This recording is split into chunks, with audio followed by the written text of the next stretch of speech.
Welcome to the Real Estate Syndication Show. Whether you are a seasoned investor or building a new real estate business, this is the show for you. Whitney Sewell talks to top experts in the business. Our goal is to help you master real estate syndication. And now your host, Whitney Sewell.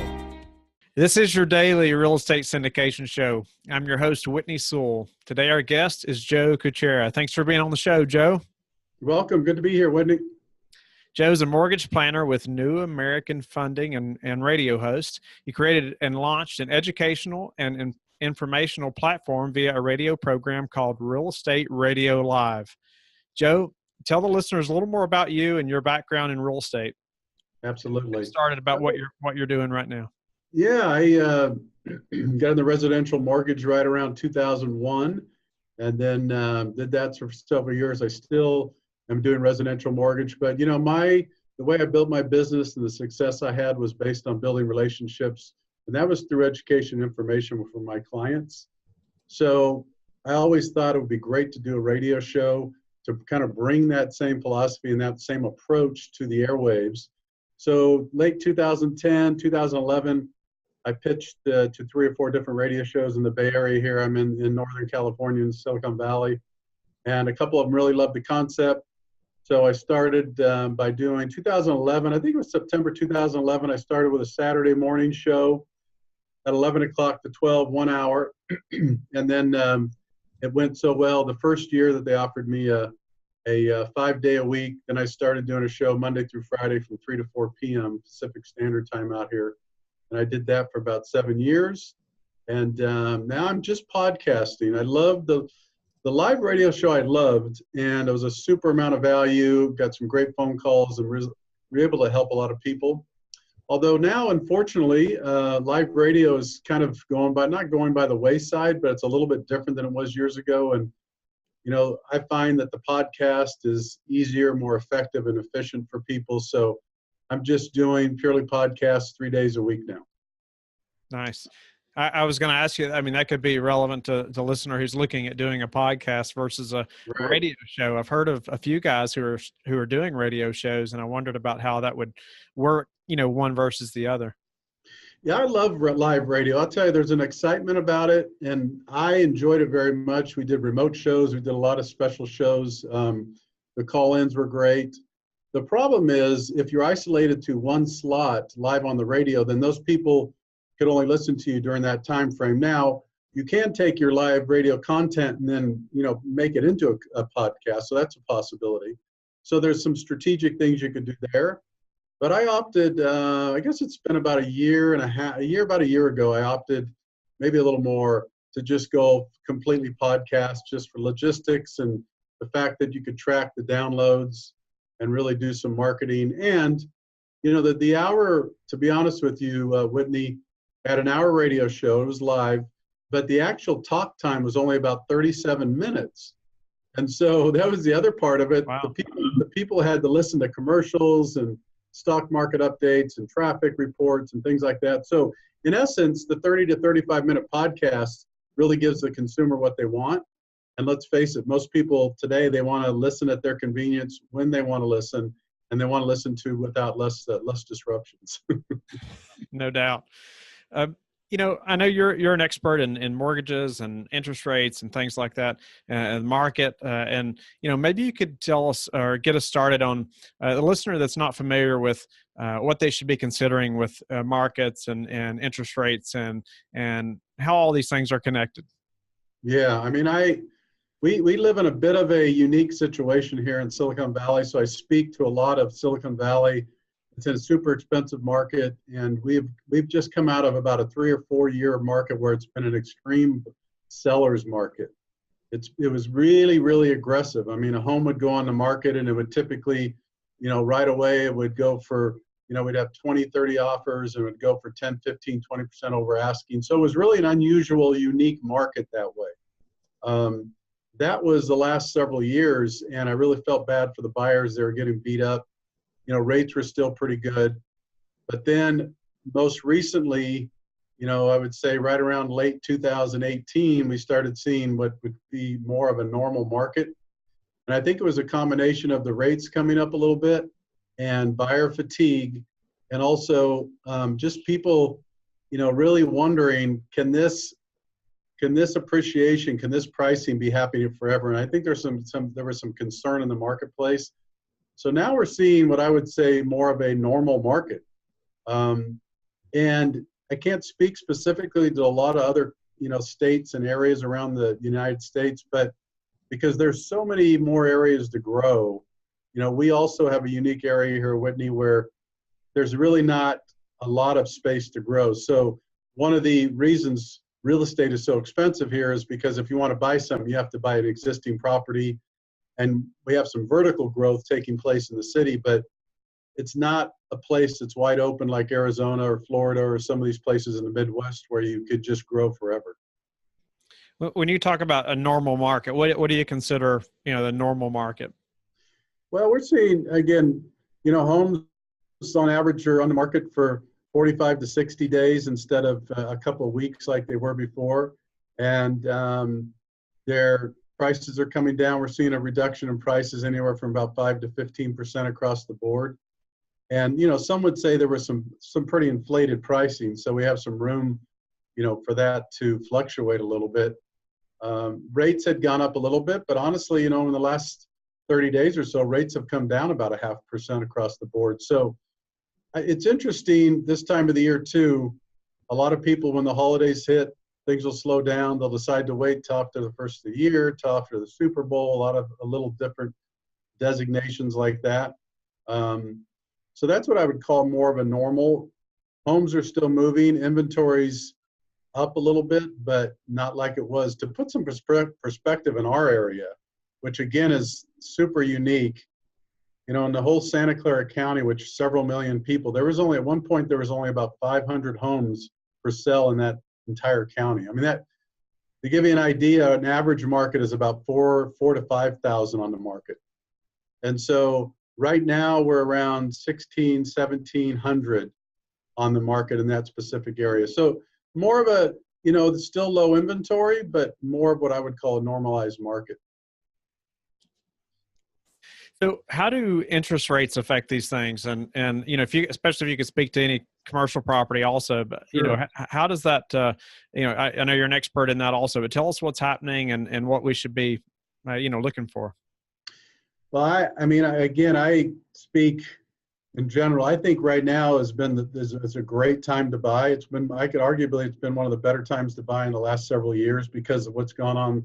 And I follow a lot of investment real estate, and I have a lot of people that invest in all areas of the nation. So I would just say in general, yeah, rates are a little bit higher now than they were last year. But when you think about the cost of money and to be able to leverage that appreciating asset, whether it be commercial or residential, I'm still a big fan. I really am, especially for long-term hold.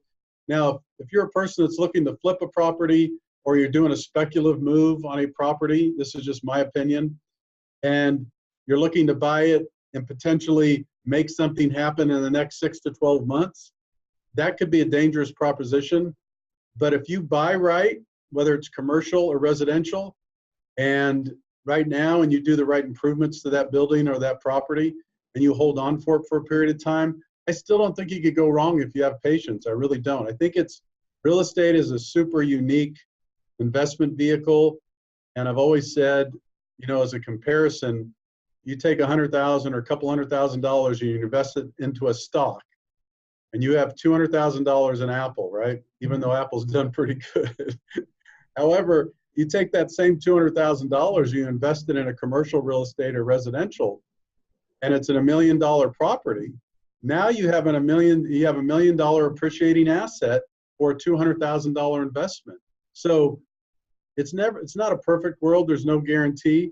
But to answer your question, I think rates are still good enough. They may come up a little bit more this year. I expect them to. Maybe we're looking at somewhere at 5 or 5.5% on residential. Commercial is a little bit different, a little bit higher potentially. Historically, though, Whitney, I'd say it's a great time to buy, and I would be a buyer right now.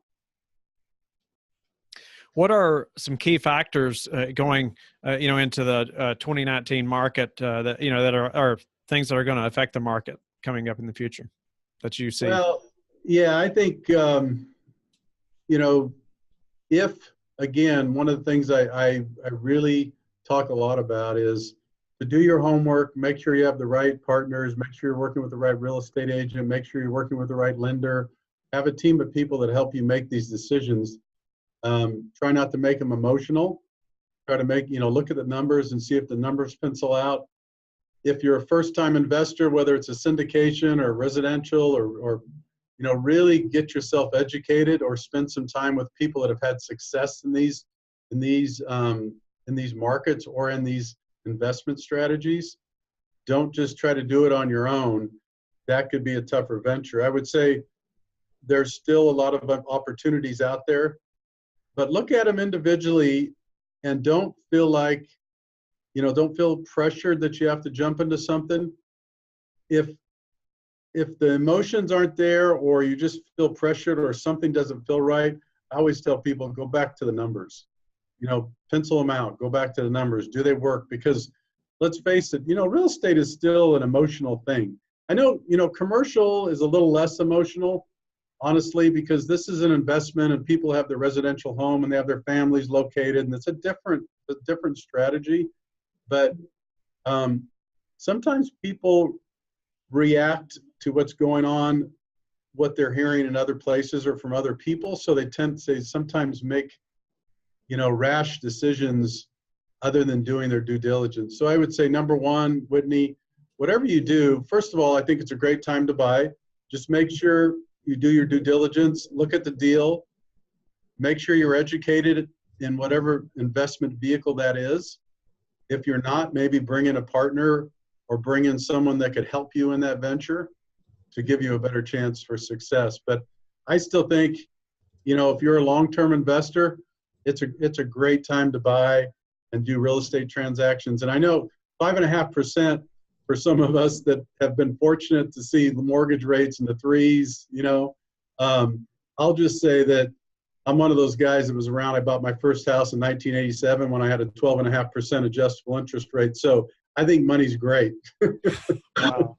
You say 12.5%? 12.5% adjustable. Wow. So, what does that look like compared to now? I mean, 12.5% compared to us complaining about 5.5%. Yeah, I just think it's all relative, right? I mean, back then, the 12.5% interest rate, I bought my first time, my first home I bought was $116,000. So it's a different prospect, although some people are buying homes all over the United States for $150,000 to $200,000. So it's not that unique. In our area, when the average home is 1.3, 1.4 million, it's a whole different ballgame.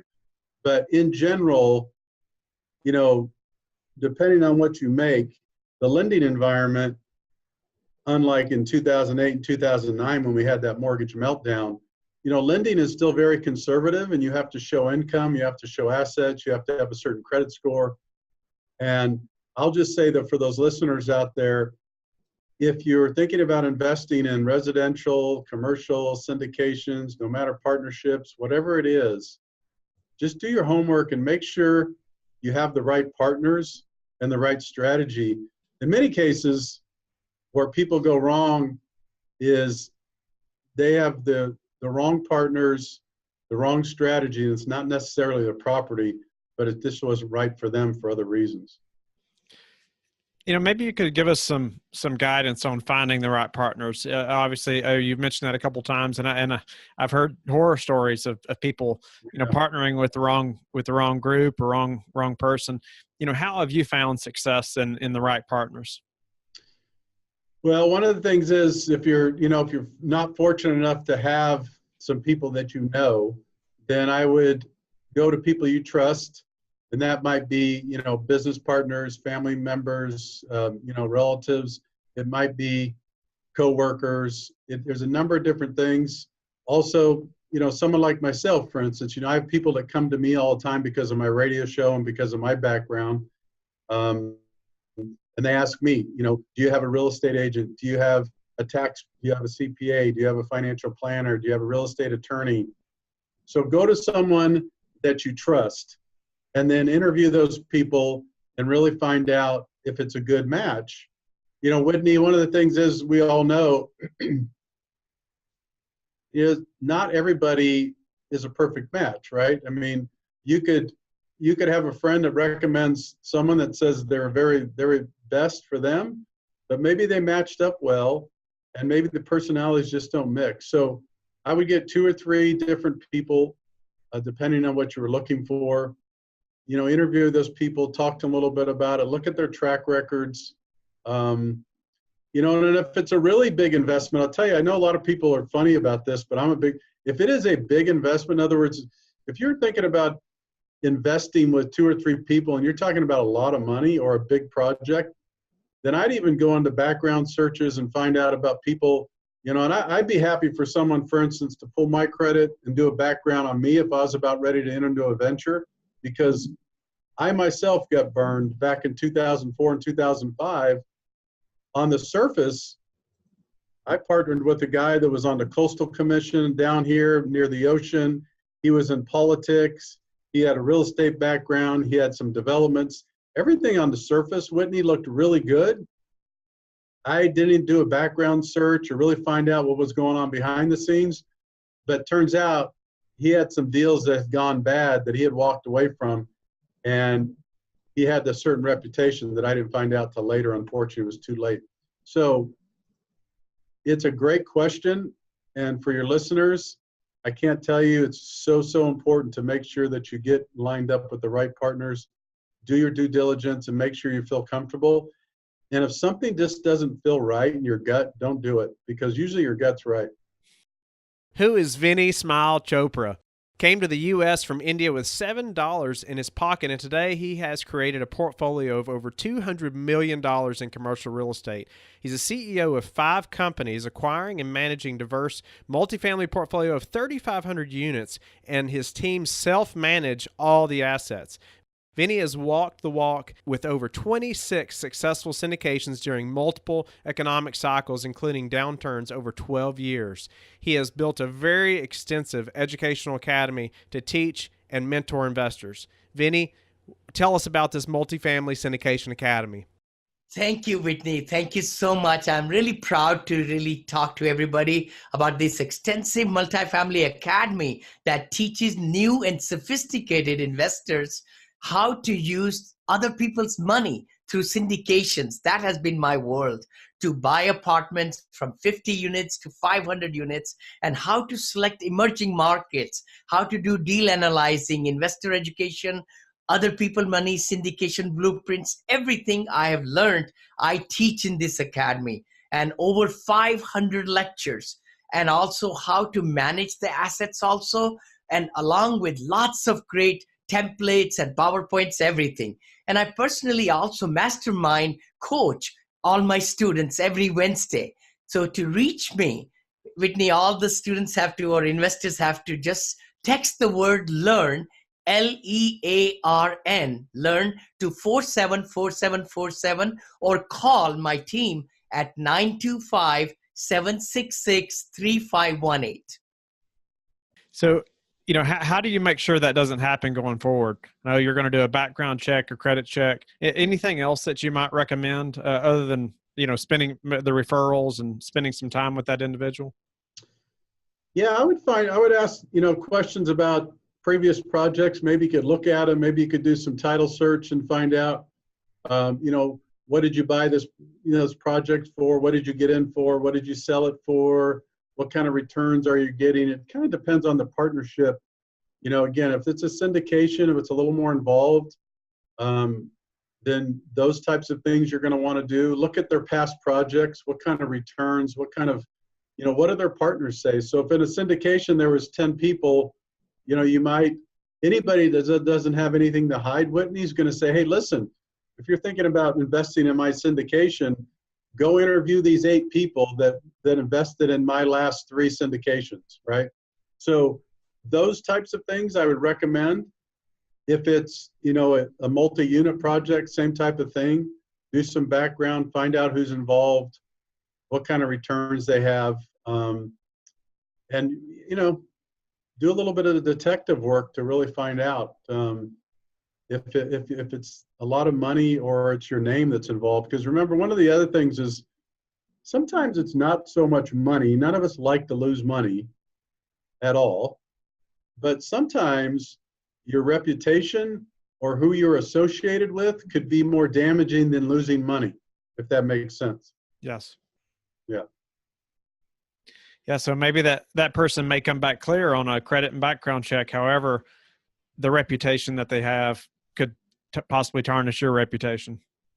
Yeah, and I would say the other thing, look at the kind of structures and how they hold title and ownership on these properties. It's another big deal. I mean, I hate to be picky, but I've seen this happen before. You know, you have someone that's getting a bunch of investors involved on a property, and it's not in a partnership, or it's not in a corporation, or it's not held in the right form, and then they go through a divorce, and then all of a sudden you're going, wait a minute, what do you mean? How's this gonna? I mean, it sounds kind of crazy, but when you get in a partnership with someone, you really enter into a partnership with everybody as part of their life, if that makes sense. So if that person's married, in a way, now you're in a partnership with that marriage.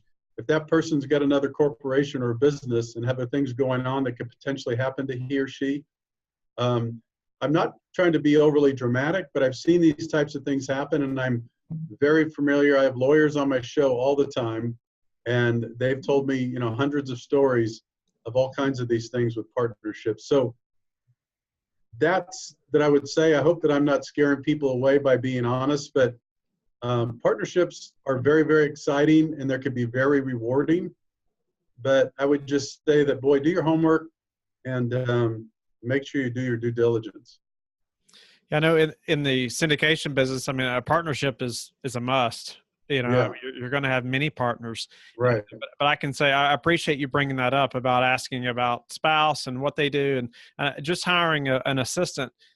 You know, I questioned them for over an hour just in an initial interview, and I asked specifically about their spouse, what their spouse did, and things like that. And if they don't want to answer that, then that's enough to tell me that I don't want them to have access to my emails or whatever, all things like that.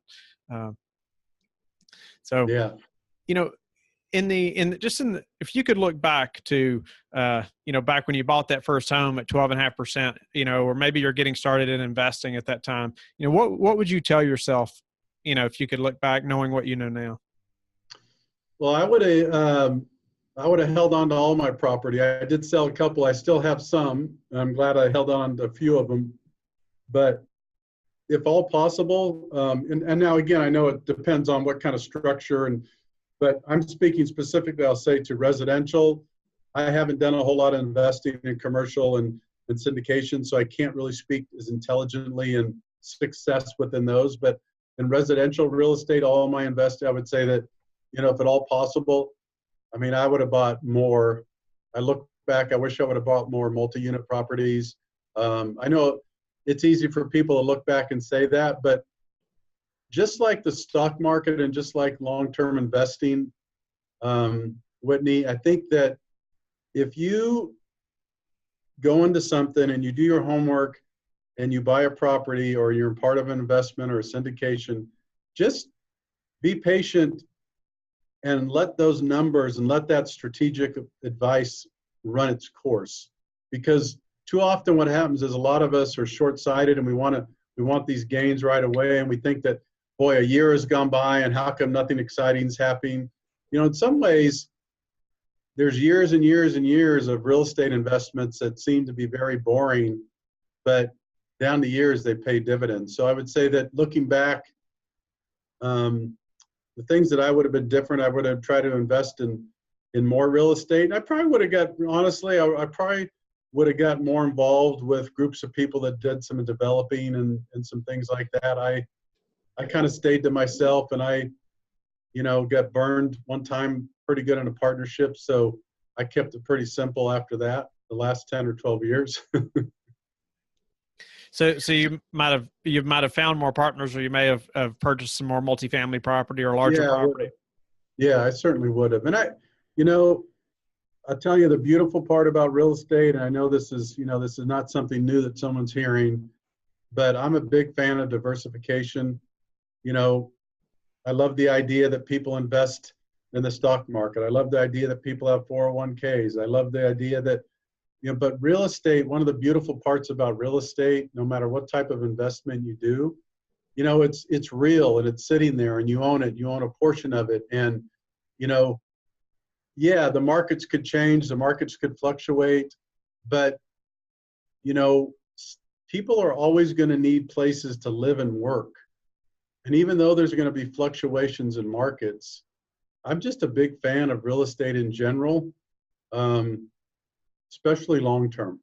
I guess that's the big thing I would say. If you're looking for a quick hit, then be careful in real estate. Joe, what would you say is the number one thing that's contributed to your success? I would say education and information. I'm a huge fan. That's what my radio show is based on, my podcast. I built my business on that. It's funny, Whitney, when I started the radio show and even now with my podcast, especially on the radio show, I'd have the producers and other people going, Joe, this doesn't make any sense. You're not doing the call to action. You're not saying, hey, call in the next 10 minutes and get this and get that. And I'm not saying that's a bad model. It just wasn't for me. And my belief is that there's so many people selling you on everything, whether it's the internet or TV or radio or podcast or whatever it is.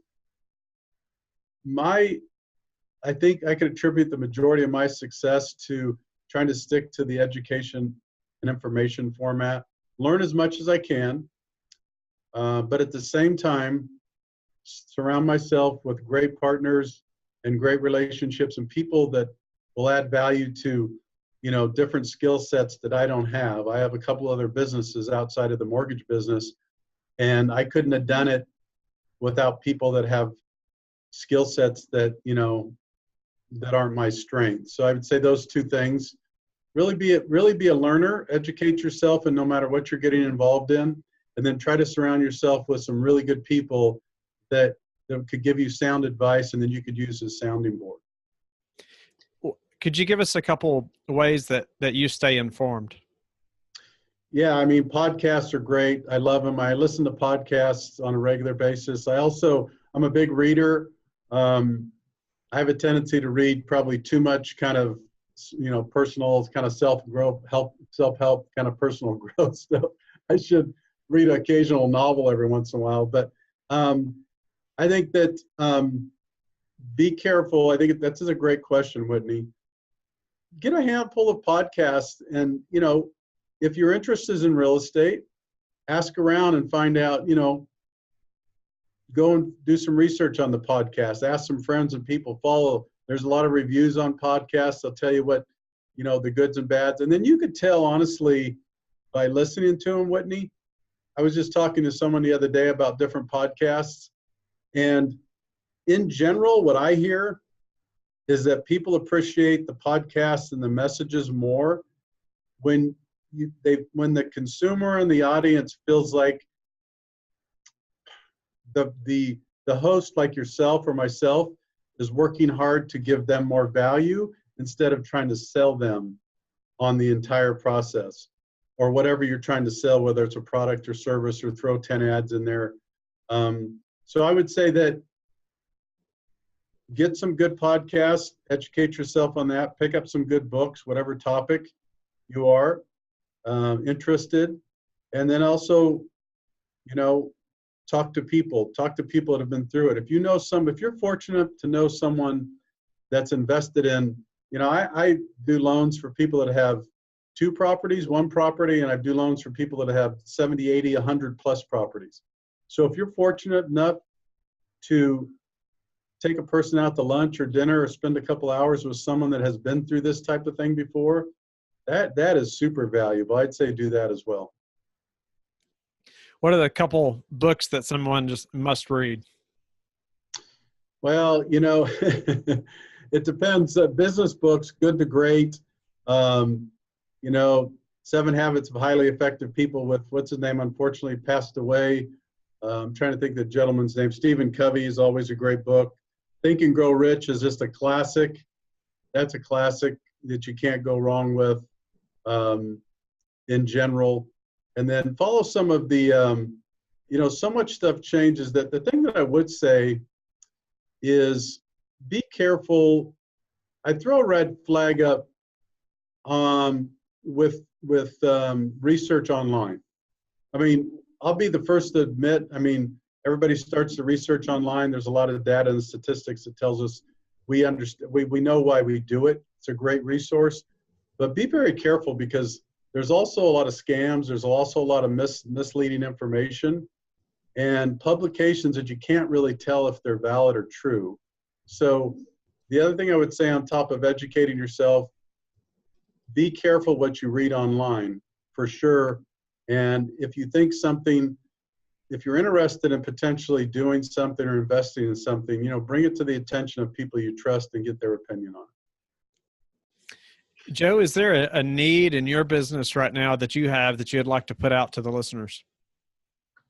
Well, I think that, one of the things that I see, Whitney, my primary business is residential financing. And we finance out, we finance all over the United States. Even though I'm in California, majority of us in California, but we're able to finance all over. And because of the unique market out here, and because of the market changing, rates going up, people not quite sure what to do, I do a lot of unique financing, cross-collateralization. We do, do transactions where people pledge assets, asset depletion. There's a lot of programs out there that people would be surprised if they're not working with someone in the mortgage business that doesn't really understand financing, all their options available. For instance, I've been able to help 20 plus people over the last 18 months buy a home without selling their home. And some people would say, well, how do you afford that? Or how could you do that? But you leverage equity in the exiting property, or you pledge assets, maybe in investment funds. So I would say that the message out there, if you're looking to buy another home and you're wondering, gee, I'd really love to do this, but I'm not sure if I could afford it. I'm not sure if it works. My average mortgage planner, my average loan officer tells me I can't do it because I don't have the numbers. I would say have them call me or talk to someone that is a little more creative and looking for different opportunities for people when it comes to financing property. And that, that goes for commercial too. Joe, how do you like to give back? Well, it's funny you say that. I have a segment that if you listen to my podcast, during certain times of the year, there's more, but I would say during Christmas time and holidays, there's more, but I have a giving back segment. It's great that you asked this question on Real Estate Radio Live. And every once in a while, people look at me and they'll say, what do you mean? It's a real estate show. And I said, yeah, but real estate's community. And we all work in a community. We live in a community and people need help. Most of us are very fortunate if we have our health, we have a roof over our heads, we have the resources to live. There's not a lot of people like that. So on a regular basis, there's a number of different things I do. I have people on the show that I don't charge at all. They come on and they spend several segments talking about a typical organization or trying to raise funds for a great cause. I do that on a fairly regular basis. There's a organization that, there's two organizations that I let come in and use my studio at no cost, and they do their podcast because it's a nonprofit. They're trying to raise money for, shelter for women. One is another Christian fellowship group. And then another one's going to get started because the word's out. I only use my studio 3 or 4 hours a week, honestly. So that's probably one of the biggest ways I give back in terms of business. I get very involved with my community with a lot of fundraisers, church, and different things like that. But in general, there's several different ways. But one of the great things about this podcast, the radio, and my business is I found many different ways that I could give back. And that, it's not just money. We give money too, but I think people sometimes think it's just money, but a lot of time you could help people, spend some time with them, offer some services and other things that could really help, and it could make a difference in a person's life. I'm glad you asked that question. Thanks. Yeah, thanks for elaborating on that. But tell the listeners how they can learn more about you and your radio show. Yeah, for more information, just go to reradiolive.com. That's WS136radiolive.com. We have a radio show and podcast now for nearly 8 years. We typically do 3 podcasts a week, sometimes depending on the guests and the times that could be more, that could be less. Most of the time it's more. We also do a live feed on Facebook. So that's been exciting. We've done a lot of that for the last, I think, 8 to 12 months. But that's the best way to reach me if they have any questions for me or the show. And if there's anybody out there that, talking about giving back, or maybe a message that I could get out here on someone's behalf, contact me for that reason too. It just doesn't have to be about business. If someone's listening to your podcast and there's a way that I could help someone in a community or a cause or something, because we have a voice and we could reach thousands of people, I'm happy to do that. Again, just go to reradiolive.com. Great. Thank you so much, Joe. You've been a great guest. I appreciate your time and willingness to be on the show. I hope the listeners will reach out to you. And I hope they'll go to LifeBridge Capital and connect with me, and also go to our Facebook group where we can all learn from experts like Joe and ask questions and grow our business together. And we will talk to each of you tomorrow. Great. Thanks, Whitney. Great being on the show. All the success to you. Thank you. Thank you for listening to the Real Estate Syndication Show, brought to you by LifeBridge Capital.